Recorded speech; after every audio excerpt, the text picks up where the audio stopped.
ପିଲାମାନେ ତୁମମାନଙ୍କୁ ରସୁଲପୁର ବ୍ଲକର ହ୍ୱାଟ୍ସଆପ୍ ଷ୍ଟଡି ଚ୍ୟାନେଲ ମାଧ୍ୟମରେ ସ୍ୱାଗତ ଜଣାଉଛି। ଆଜି ଆମେ ଗଣକବି ବୈଷ୍ଣବ ପାଣିଙ୍କ ଦ୍ୱାରା ରଚିତ ଶିକ୍ଷା ଦୀକ୍ଷା କବିତାଟିକୁ ପାଠ କରିବା। ତାହେଲେ ଆସ ସମସ୍ତେ କବିତାଟିକୁ ଆବୃତ୍ତି କରିବା।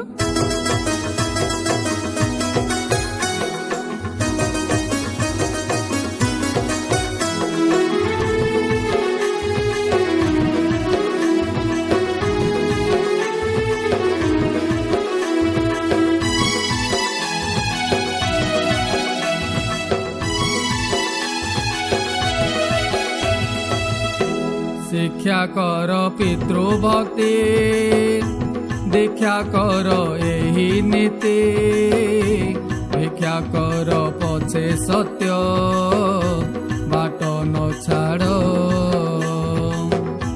भाई रे स्नेह के मनते देखिल कह वृथा अहंकारे नरे आउ न पड़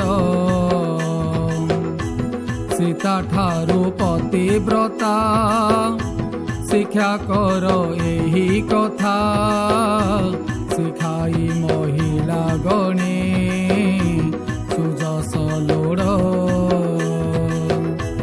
पुत्रे पिता स्नेह केड़े पुत्र बिने प्राण छाड़े भांगी के पारिब गुढ़ स्नेहर बाड़ देवता होइले सुधा न छाड़ई विघ्न बाधा जेते सावधाने गले खसई गोड़ पीड़ना मन तू केभे जड़ी माया मोह लोभे सबु सुख मिले चित करिले दृढ़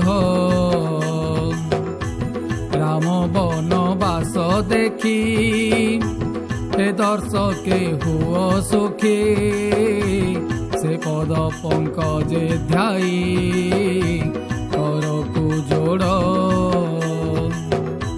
मूढ़ वैष्णव आस करिछि हेबाकु दास जाजोगे जिड़िला हनु सुवर्ण गड़।